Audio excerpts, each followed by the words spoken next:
Bismillahirrahmanirrahim. Assalamualaikum warahmatullahi wabarakatuh. Perkenalkan, saya Nasrun Baldah, dosen program studi manajemen Fakultas Ekonomi dan Bisnis Universitas Pelita Bangsa. Di sini saya akan menjelaskan mata kuliah yang saya ampu, yaitu manajemen operasional, di mana merupakan mata kuliah wajib di semester 3 dengan bobot 3 SKS. Berdasarkan capaian pembelajaran lulusan program studi, yang pertama, menunjukkan sikap bertanggung jawab atas pekerjaan di bidang keahlian secara mandiri.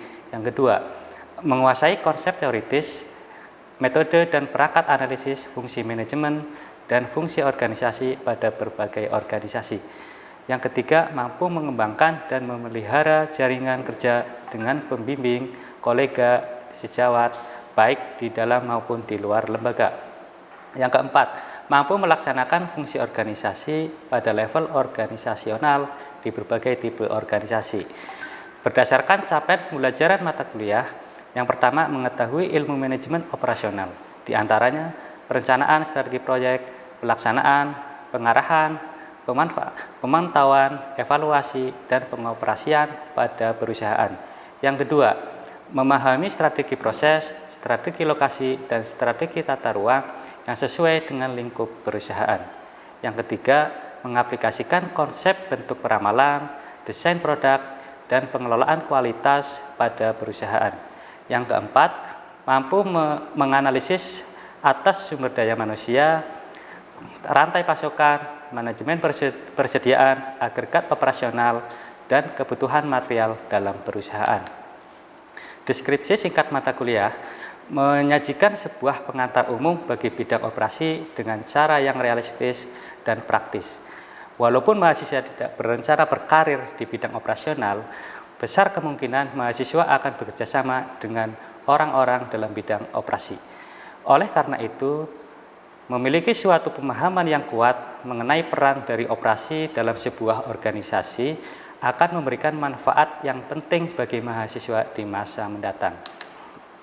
Pokok bahasan mata kuliah manajemen operasional antara lain, yang pertama, operasi dan produktivitas, yang kedua, strategi operasi dalam lingkungan global, yang ketiga, manajemen proyek, yang keempat, forecasting atau peramalan, yang kelima, desain barang dan jasa, kemudian yang pengelolaan kualitas, yang keenam, strategi proses, kemudian yang ketujuh, strategi lokasi, kemudian ada strategi tata ruang, kemudian ada sumber daya manusia, desain pekerjaan, dan pengukuran kinerja.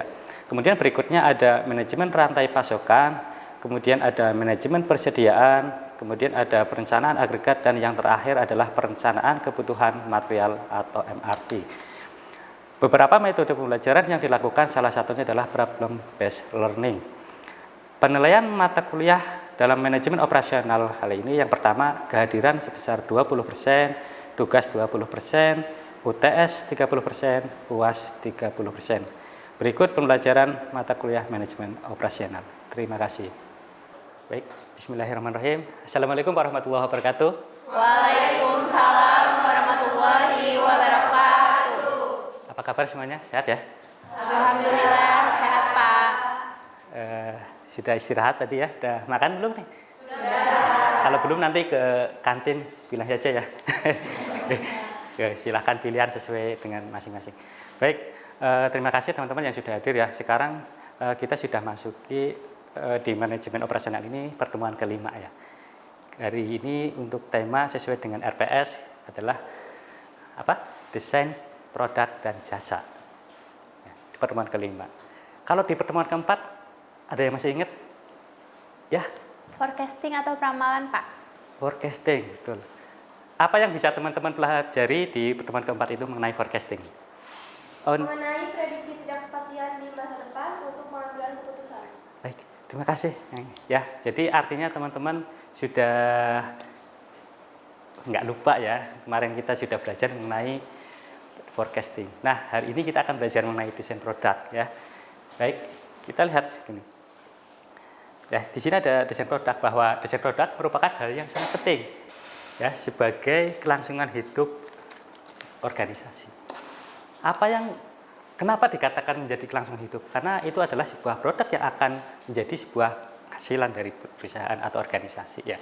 Kira-kira seperti itu. Kemudian Nah, produk memiliki siklus hidup. Ya. Kenapa harus desain? Karena memang memiliki siklus hidup. Seperti halnya manusia. Manusia juga ada siklus hidup, ya, dari mulai lahir, ya, kemudian tumbuh, beranjak dewasa, kemudian mapan, ya, kemudian menua, lalu meninggal. Ya, itu siklus hidup manusia. Begitu juga dengan produk. Kalau produk seperti ini, kalau di grafik ya, ada pengenalan, yang hijau pertumbuhan, kemudian ada mature di situ, kemudian langsung decline. Nah, makanya di situ ada gambar yang warna biru, product extension itu perlu adanya inovasi agar perusahaan itu tetap eksis, ya, tetap bisa hidup tadi di slide pertama ya, kiri. Nah, sehingga perlu ada inovasi atau pengembangan dari produk. Ya, baik. Nah, ini pengembangan produk yang akan ada metode yang dalam pengembangan produk atau inovasi produk, ada yang namanya QFD, Quality Function Deployment, yaitu proses menentukan kebutuhan konsumen dan menerjemahkannya ke dalam atribut yang dapat dijalankan. Itu dengan hubungan antara QFD dengan host atau ya di sini ada rumah kualitas kalau kita sebutnya ya bahasa Indonesia, kalau internasionalnya host of quality, yaitu metrik yang menghubungkan antara keinginan konsumen dengan desainnya nanti. Nah, hari ini kita akan belajar mengenai rumah kualitas. Ya, oke ya. Kemarin kita sudah belajar mengenai forecasting, sekarang masuk ke desain produk atau jasa. Oke, lanjut. Kira-kira secara kerangka, ya teman-teman bisa lihat di sebelah kiri ada kebutuhan konsumen yang warna hijau ya. Kemudian yang B ada persyaratan teknis, kemudian yang C ada persyaratan teknis ya, itu korelasi antara persyaratannya. Kemudian ada yang D metrik ya, hubungan antara persyaratan teknis dengan kebutuhan konsumen. Lalu di yang E itu adalah target persyaratan. Nanti teman-teman akan menjadi prioritas. Secara teknis mana yang akan kita kembangkan seperti itu. Lalu yang terakhir di F ada metrik perencanaan. Jadi di situ nanti ada pembanding benchmark ya antara produk yang kita buat dengan pesaing dengan produk yang sejenis. Sehingga harapannya produk yang kita kembangkan itu bisa ada nilai lebihnya dibanding pesaing yang menjadi atau mungkin inovasi baru di situ. Bukan hanya mengembangkan produk yang baru, mungkin ada inovasi yang lain di situ. Baik, mungkin itu teman-teman ada yang mau ditanyakan di sini? Ya, apa itu tadi mengenai QFD? Ya, di sini ada teknisnya. Yang paling penting di sini nanti ada tugas di akhir sesi yang akan teman secara berkelompok ya untuk membuat sebuah QFD rumah kualitas. Sehingga nanti harapannya kita akan mengerti bagaimana sih proses dalam pembuatan QFD ini. Jadi kita langsung saja nanti diskusi ya. Nah, kira-kira produk apa yang akan kita buat? Akan kita kembangkan kira-kira? Motor saja, Pak. Motor. Baik, motor. Ada yang lain? Selain motor? Handphone? Laptop? Mobil? Apa lagi? Pulpen? Banyak ya teman-teman kembangkan, misalkan di sini tas ya atau jilbab misalkan ya. Itu bisa dengan menggunakan metode ini. Tapi dari tadi saya ada kalimat pertama adalah motor. Mungkin yang sering teman-teman lihat ya atau pakai ya. Saya kira-kira insya Allah mudah lah ya. Karena kita terbatas waktu nanti ya. Satu pembelajaran 2,5 jam misalnya. Baik. Kita dimulai dari yang A dulu ya teman-teman ya.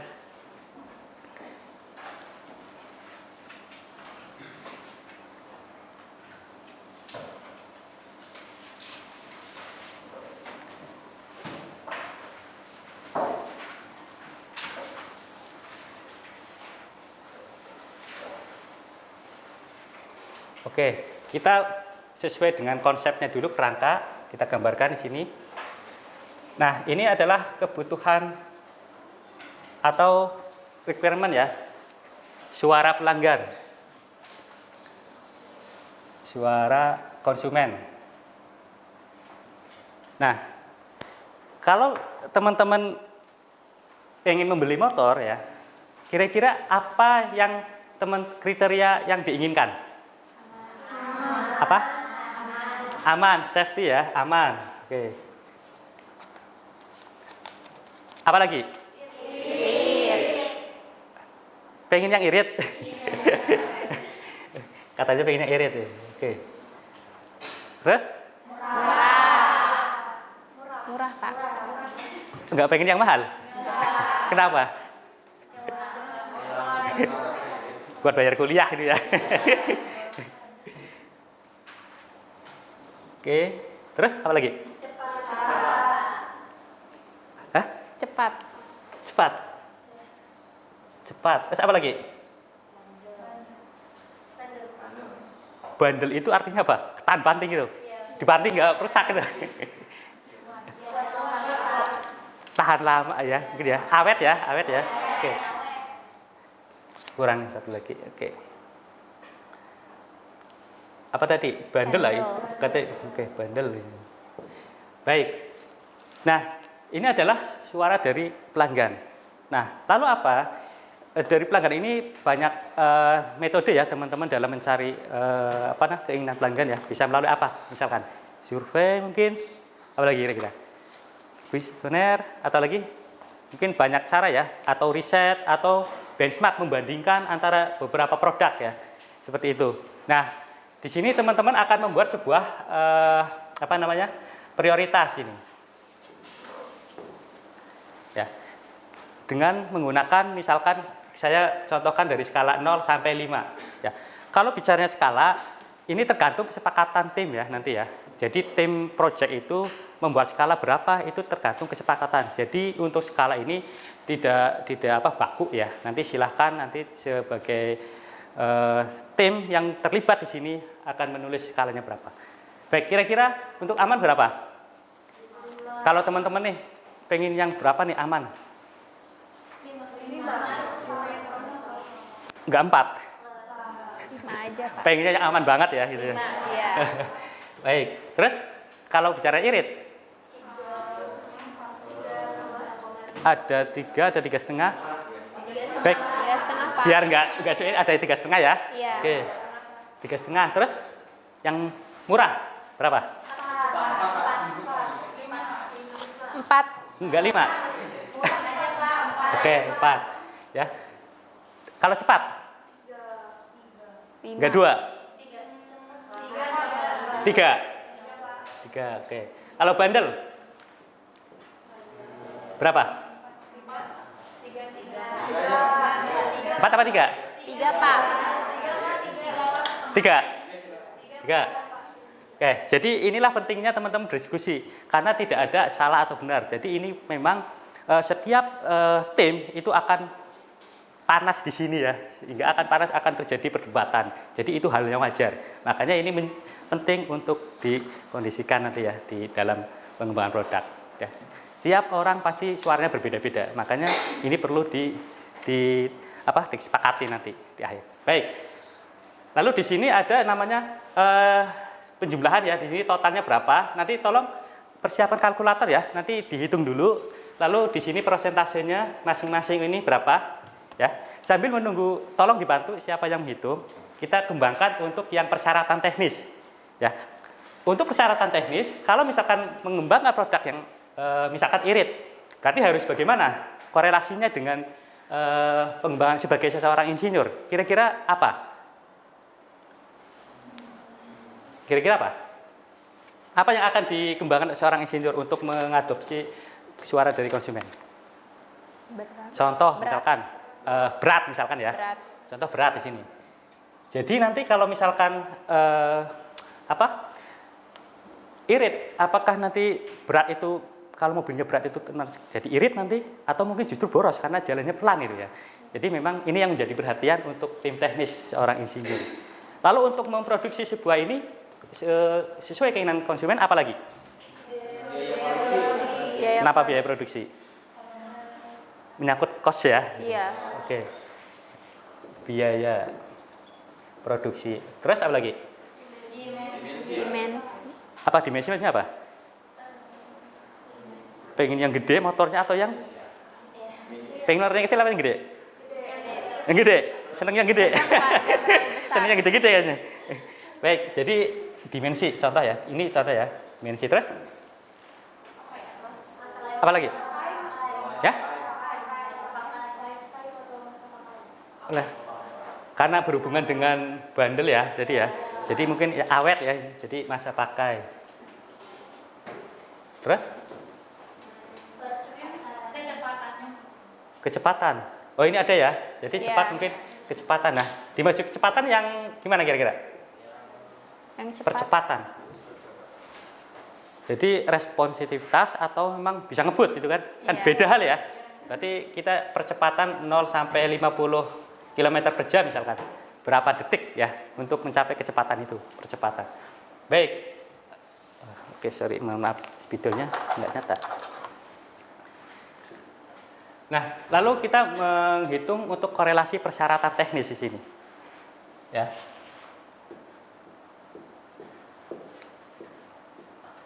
Ya, jadi di sini teman-teman akan mengembangkan adalah sebuah korelasi antara masing-masing persyaratan teknis. Apakah ini korelasinya sangat positif atau negatif atau sangat negatif? Ya, seperti ini. Kalau positif ya, sangat positif. Kemudian ini positif. Kemudian ada negatif atau sangat negatif. Ya. Ini salah satu contohnya seperti ini. Berat. Ada nggak hubungannya dengan dimensi? Hubungannya positif atau negatif? Positif. Jadi ya kalau makin berat berarti dimensi ini gede berarti semakin berat ya. Jadi hubungannya adalah positif apa sangat positif? Positif. Ya.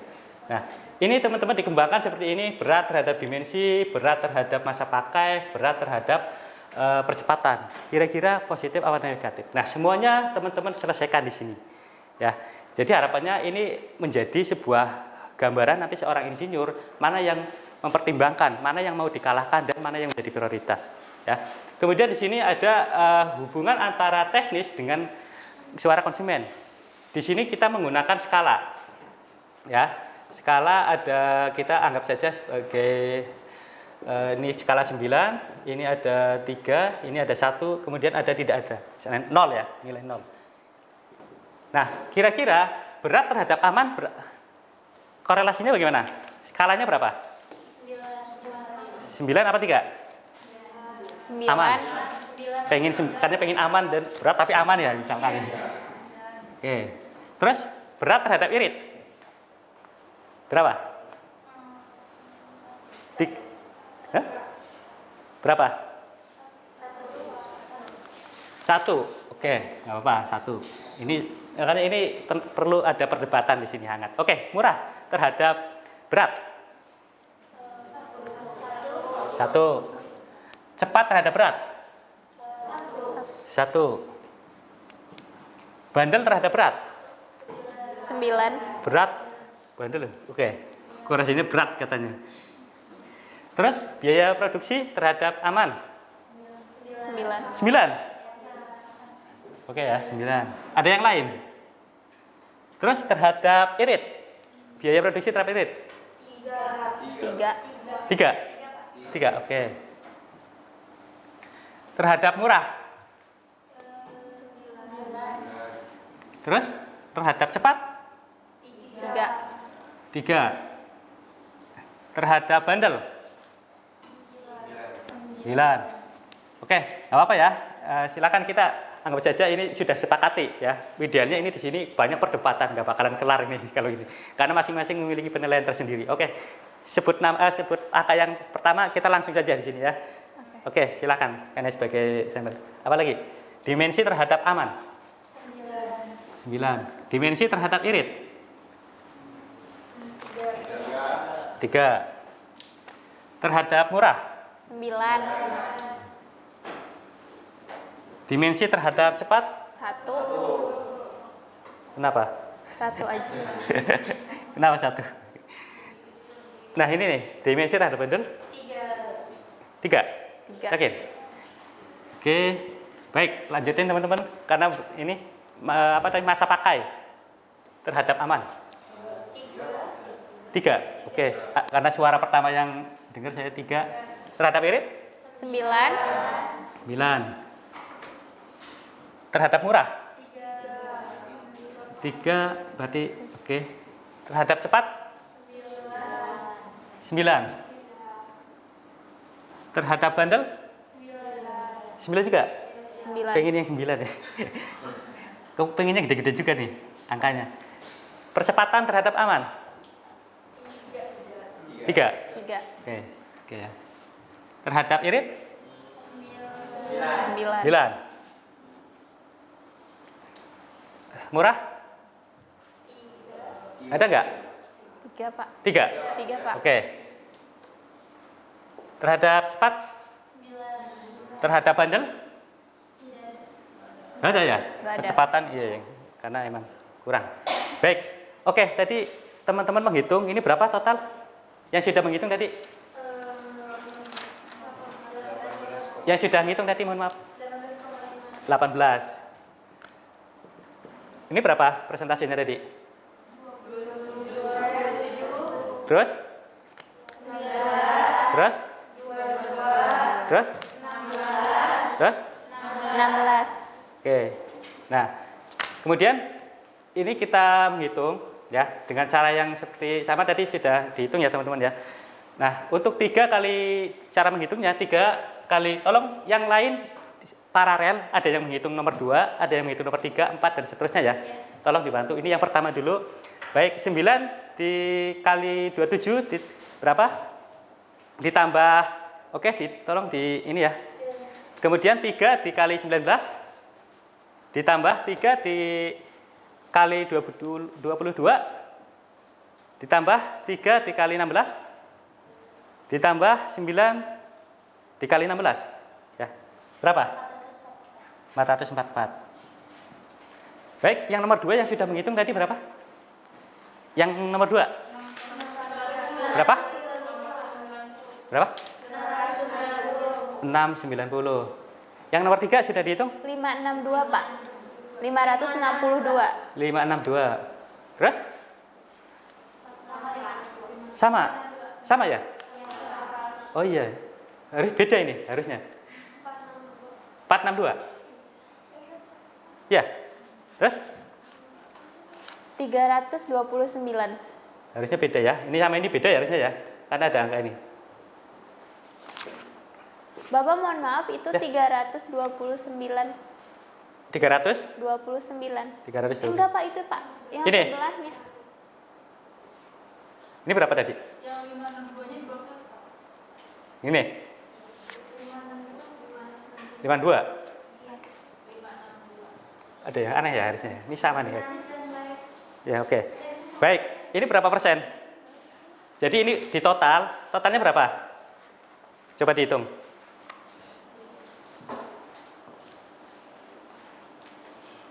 Oke, berapa? Sudah ada yang nemu? Ada? 3049. 3.000? 49. Oke, terus? Ini berapa persen? Nah, ini nanti teman-teman sudah ada gede nih. Jadi prioritas mungkin ini, yang kedua ini, yang ketiga ini ya. Ini menjadi prioritas yang menjadi pertimbangan untuk skala teknis. Sehingga nanti apa seorang insinyur itu akan menjadi prioritas. Oh, ternyata di biaya produksi yang akan diprioritaskan ya.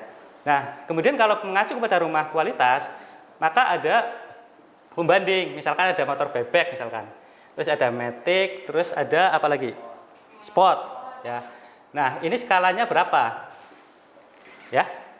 Aman misalkan ini ada bebek misalkan 3, 4, 2, 1, 5 misalkan. Ini matic 5, 4, 3, 5, 4. Kemudian ada sport misalkan 2, irit 1, murah enggak juga ya. Cepat oke. Kemudian bandel. Nah, misalkan. Nah, ini kira-kira dibandingkan dengan produk-produk yang sejenis. Nah, sebagai pembanding. Nah, nanti kita akan menentukan ya, kita membuat produk seperti apa. Karena nilai yang kita akan tuju akan berbanding dengan pesaing. Sehingga apa? Oh, ternyata kita mau memproduksi model ini misalkan. Ya. Jadi kira-kira seperti ini teman-teman yang bisa saya jelaskan untuk di GFD ini. Ada pertanyaan? Apa ada metode lain untuk membuat keputusan desain produk, Pak? Baik, Terima kasih, pertanyaan bagus. Ini ada beberapa metode yang lain di luar sana ya, organisasi memiliki metode masing-masing. Tapi dari saya yang sudah familiar adalah menggunakan UFD ini, yang familiar. Ini banyak, setiap organisasi mungkin punya metode masing-masing. Ya, kira-kira seperti itu teman-teman. Ada yang lain? Baik, ini ada korelasinya dengan pertemuan yang ketiga. Ada yang ingat pertemuan ketiga? Manajemen proyek. Neng Nopi, ya? Manajemen proyek. Ya, betul. Manajemen proyek. Nah, makanya teman-teman pada saat mendesain sebuah produk harus memiliki deadline, harus dipertimbangkan. Karena berhubungan dengan manajemen proyek. Kalau ini tidak segera disepakati, maka manajemen proyek itu akan menjadi lebih lama. Sehingga waktu yang ditentukan akan terlewati. Ya. Jadi ini perlu dipertimbangkan. Padahal teman-teman sudah sepakat. Tapi pada saat mengajukan kepada yang pengampu kepentingan, misalkan seorang CEO-nya, oh saya nggak mau produk ini, ya gitu. Jadi mungkin perlu waktu lagi sehingga semakin cepat menyelesaikan ini maka akan semakin bagus. Ya, untuk berikutnya ada tugas untuk pertemuan ke-6, teman-teman menyelesaikan secara tim untuk membuat konsep seperti ini, pengembangan produk. Ya, kira-kira seperti itu. Nah, tugas silahkan nanti teman-teman lihat di e-kampus di tab ke-5 dan ada batas waktunya juga di situ. Mungkin itu teman-teman yang bisa saya sampaikan di pertemuan ke-5 ini, mudah-mudahan bisa dipahami. Apakah ngerti tugasnya ya? Nanti silahkan teman-teman lihat di e-kampus. Baik, itu saja teman-teman yang bisa saya sampaikan. Mohon maaf apabila ada hal yang kurang berkenan. Tetap jaga kesehatan, mudah-mudahan dilancarkan segala aktivitasnya. Terima kasih. Wabillahi taufiq wal hidayah. Assalamualaikum warahmatullahi wabarakatuh. Waalaikumsalam warahmatullahi wabarakatuh. Terima kasih teman-teman. Selamat siang. Terima Hari. kasih, Pak. Terima kasih.